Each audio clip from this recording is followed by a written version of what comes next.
All right, let's get right into it. Today, we're running a diagnostic on your income. And listen, this has nothing to do with how much you make. It's all about the structural integrity of where that money comes from. We're going to find out why someone earning $500,000 a year can actually be way more fragile than someone earning a fifth of that. So I want you to think of this as an active audit of your career, right now.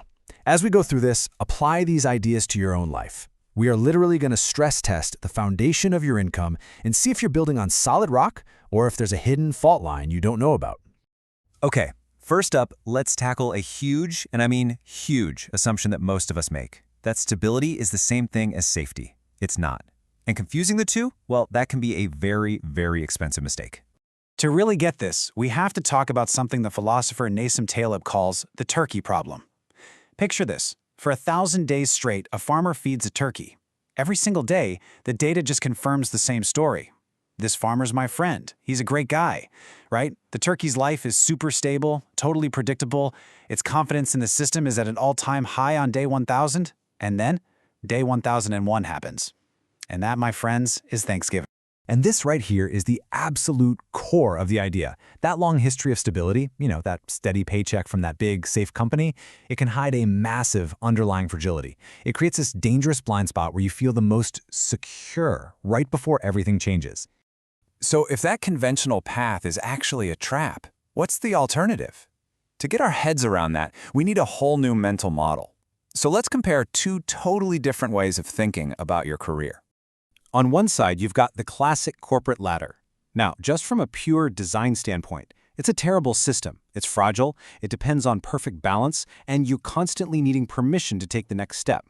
If one rung breaks, or if the person holding the ladder, your boss, decides to walk away, the whole thing comes crashing down. But the superior design, that's the table. It's built on a beautiful concept, redundancy.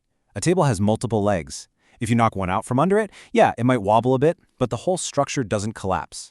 This single distinction is probably the most important one we'll make today. Is your career a ladder or a table?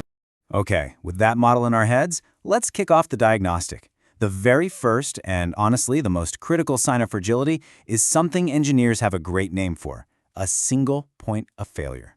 So let's just unpack that engineering idea for a second. When you're designing a complex system like a power grid or a computer network, you become obsessed with hunting down any one single piece that, if it fails, takes the whole thing down with it. That's a SPOF. And that exact same logic applies 100% to your income. And this is what it looks like for most people. If 100% of your income comes from one place, from one payroll department, then you are a walking, talking, single point of failure. It doesn't matter if you're making $300,000 a year. If one person's single decision can take your income to zero tomorrow, you are fragile, period. So how do you fix it? You guessed it, redundancy. You have to start building another leg for your table. And you know what? Even a tiny side income from some consulting or maybe a small digital product can have a huge effect.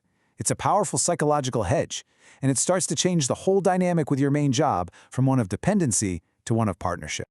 All right, on to our next signal. Now, this one is a little more subtle, but believe me, it is just as dangerous. It's all about what your skills actually are and where their value really comes from.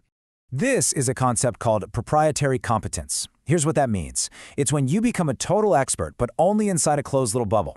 You might be a genius at navigating your company's weird internal software or playing the political games or dealing with the bureaucracy, but guess what? Outside of those four walls, that expertise is basically worthless. And that creates a really dangerous vendor lock-in for your career. You're locked in. So you have to ask yourself honestly, are my skills a depreciating asset tied to just one company's weird ecosystem? Or are they a compounding asset, what we call transferable leverage, skills that are in high demand across your entire industry? The difference is everything. And here's the cool part. You can find out right now. Run a quick open market audit. Seriously, open up LinkedIn, search for your core skills. How many other companies are hiring for that exact thing today? If that number is tiny, or even zero, well, you have your answer. Your skills aren't transferable, and it's probably time to start pivoting your learning toward building some real leverage in the market. Okay, this brings us to the third and final signal of fragility.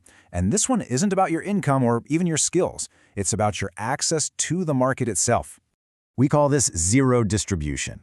It just means you don't have a direct line to the people who can pay you, clients, employers, partners, whatever. You always have to go through a middleman, a gatekeeper, a boss, a recruiter, an HR department.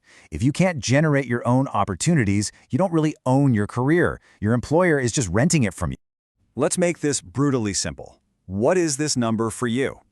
If you lost your job this afternoon, how many people could you email tonight who might actually hire you for a project tomorrow? For most of us, that number is a big, fat 0. And that is the definition of fragility. So the fix is to start building your own distribution. Think of it as a shadow portfolio. Start putting your thoughts out there online. Build a professional following, even a simple email list. Actively stay in touch with your old colleagues. You have to remember the golden rule. You build the lifeboat before the ship hits the iceberg.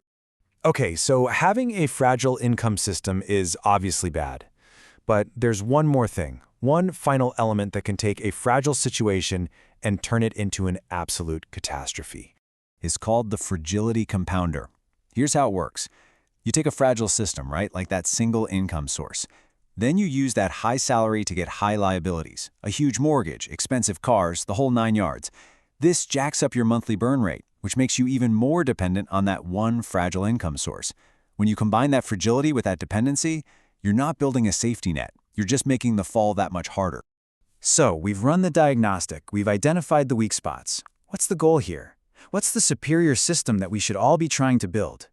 This is it. This is the end game. You become what's called an anti-fragile architect. Your income system stops looking like a single point of failure and starts looking more like this. It's a redundant system. It's a table with multiple legs. Your main job, maybe some consulting work, income from investments, maybe even a small media project. Now, if one of those legs gets kicked out, the whole structure stays standing. So let's be crystal clear about what we're aiming for. Job security, in the old-fashioned sense, is a total myth. It's an illusion. Your real goal as a systems thinker should be income redundancy. So, I'll leave you with the same question we started with, but hopefully it means a lot more to you now. Take a hard look at the structure of your professional life. After all this, be honest. Is your career a fragile ladder, totally dependent on balance and someone else's permission? Or are you building a robust table that can take a hit and keep on standing?